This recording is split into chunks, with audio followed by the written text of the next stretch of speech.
should all give thanks this holiday season by leaving turkeys off of our plates and eating whole food plant-based diets for the animals, for the earth, and for our own health and our family's health. Hello, thoughtful viewers, and welcome to this week's edition of Healthy Living. The fourth Thursday of every November is a holiday in the USA called Thanksgiving, where celebrants give thanks for the blessings in their lives. A tradition is to cook a glorious, bountiful feast that is shared among friends and family. The first Thanksgiving was observed in 1621 in a place that is now known as Plymouth, Massachusetts, USA, by the Pilgrims or English settlers and the indigenous people from the Wampanoag Nation. After the vegetables had been gathered and stored for the winter, a banquet was held thanking God for the year's plentiful harvest.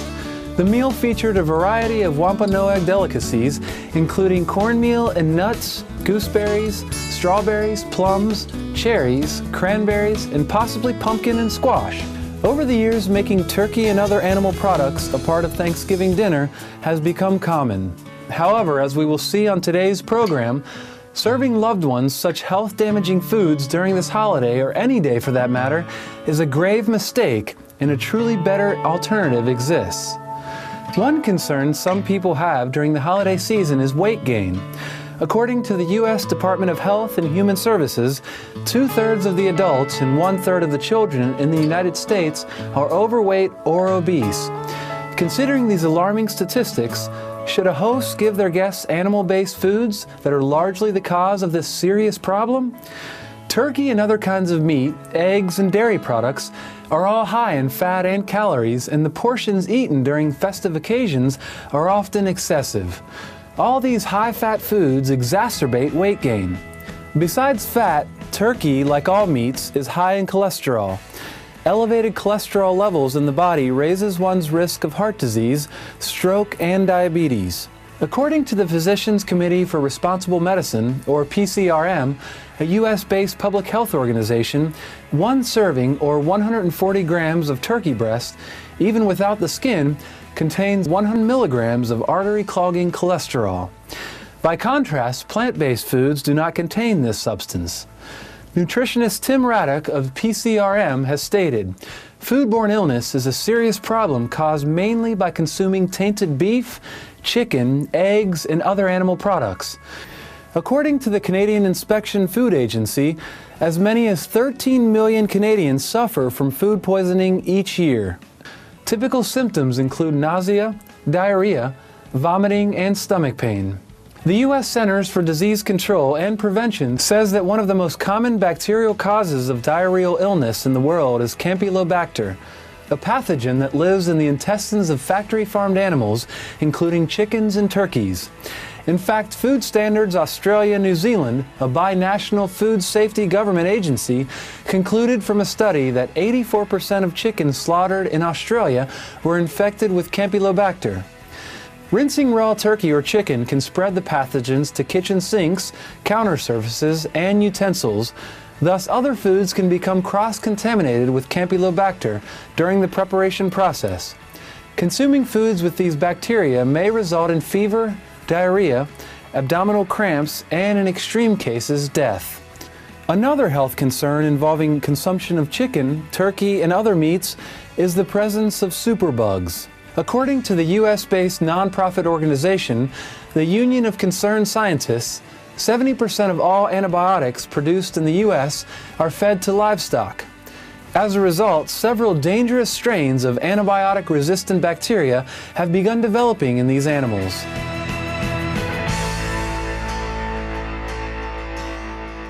Hi, I'm Dr. Carl Myers, and I would like to talk a little bit about some of the problems with eating turkeys. I know Thanksgiving is coming soon, but think twice about having turkey for Thanksgiving. One of the issues is the superbugs, the superbacteria that you might have been hearing about. One that is most important in turkey is Clostridia difficile. 42% of turkeys in a recent study were found to have Clostridium difficile, and this is incredible. One of the problems with Clostridium difficile, called C. diff, is that the usual cooking process does not kill this bug. And so someone can cook their turkey at 160 degrees for 2 full hours longer than what is recommended, and it'll still have the Clostridia difficile in it. So I am quite concerned about this becoming one of the superbugs that is resistant to antibiotics, and therefore I would advise to go with a plant-based diet for Thanksgiving.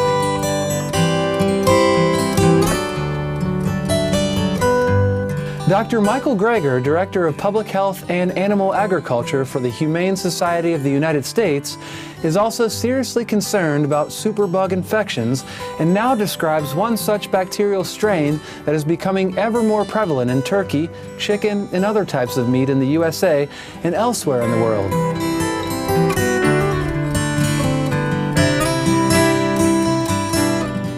Methicillin-resistant Staph aureus, MRSA, is an emerging superbug, an antibiotic-resistant bacteria, which we're increasingly finding amongst livestock, farm workers, and contaminating retail meat.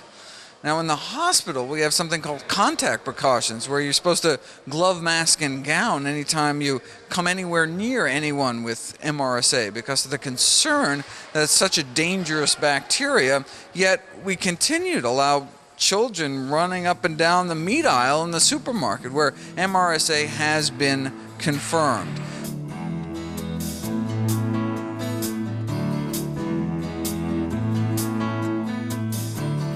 After only 72 hours, MRSA, often called the flesh-eating bacteria, can take hold in human tissue and become resistant to treatment.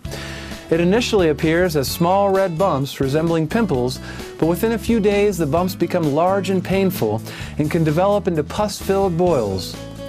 Children, the elderly, and people with compromised immune systems are the most susceptible to MRSA. How widespread is MRSA in meat?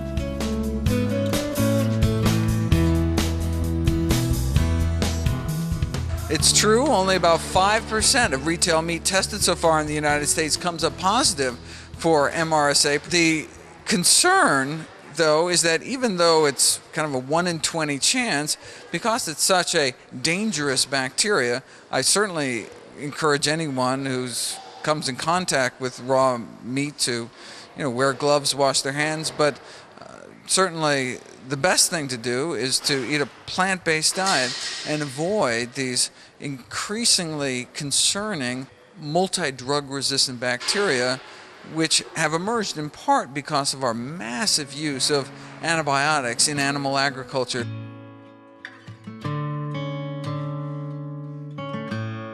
Some people choose to serve ham for Thanksgiving dinner.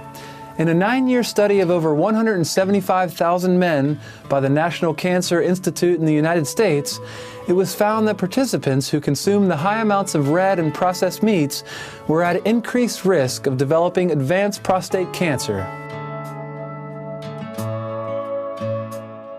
除了其他的我讲的环境污染以外，肉类本身会致癌。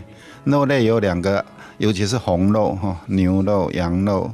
里面的氨基酸跟其他人不一样，有2个氨基酸很可怕，一个叫做左旋苯丙氨酸 （L-phenylalanine）， 一个是 creatine 肌氨酸，这个在红肉非常的高。这种肉只要一加热，这种2个氨基酸加热就变成异环胺 （heterocyclic amine）， 这个已经证实是致癌物。 那大约1公斤的烤牛排，威尔当的那个牛排制造的致癌物，相当于600支香烟呐。1只烤鸡腿，威尔当大概80支香烟的致癌物，所以你这样吃下来不得了。他们加了一个很可怕的东西，叫做硝酸盐。硝酸盐本身到我们的肠子以后，跟细菌作用会产生一种化合物，叫做 nitroso compound。 这个是最强的致癌物，所以什么饮食有呢？腊肉、香肠、火腿这一类的 ham 这些加了很多亚硝酸盐。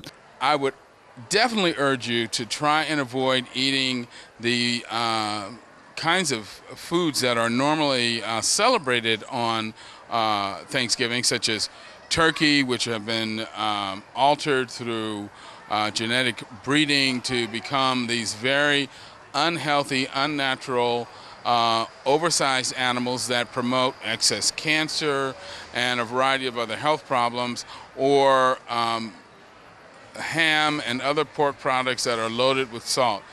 It's best to avoid these foods and embrace healthy plant-based alternatives so that you can have a truly thankful and wonderful Thanksgiving Day.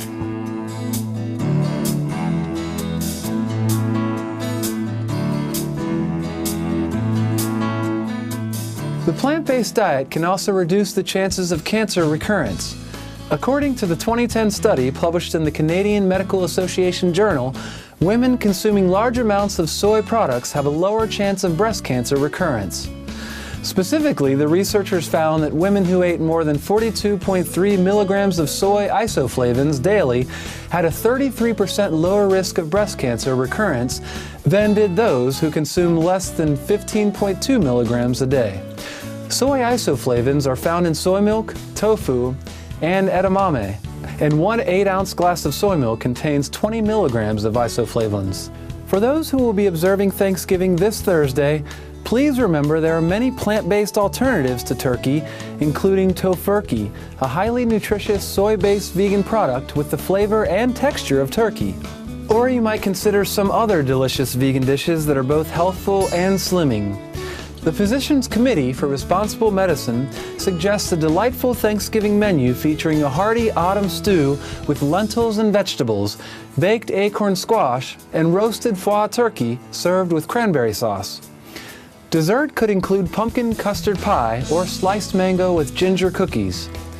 If animal-free recipes like these are used, you can rest easy knowing that your meal is nutritious, colorful, flavorful, high in fiber, low in fat, and low in calories, and your guests will feel light and energized. By having a plant-based meal for Thanksgiving and eating vegan every day, we contribute to the betterment of our own health and the well-being of our planet. To close today's program, Dr. Antona Roba, the Ethiopian-American co-founder and president of the International Fund for Africa, shares his thoughts on Thanksgiving. Thanksgiving will be upon us, and during that wonderful celebration of life, I am imploring all Americans to desist and seriously reconsider being involved in the sacrifice of thousands of poor turkeys that will give up their lives for a celebration that necessarily does not have to involve killing. If people realized the health effects of eating meat, which turkey is meat, they would understand that it's not good for their health, but it's even worse because of the karmic effects it has.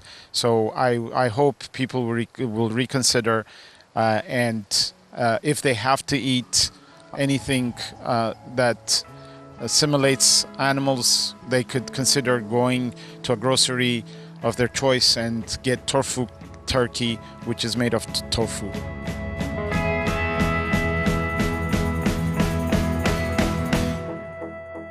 For vegan Thanksgiving recipes, please visit the following website: Physicians Committee for Responsible Medicine, www.pcrm.org/health/holiday_recipes.html. Thank you for joining us today on Healthy Living. Up next is Science and Spirituality after Noteworthy News. May your holiday season be filled with harmony, joy, and love.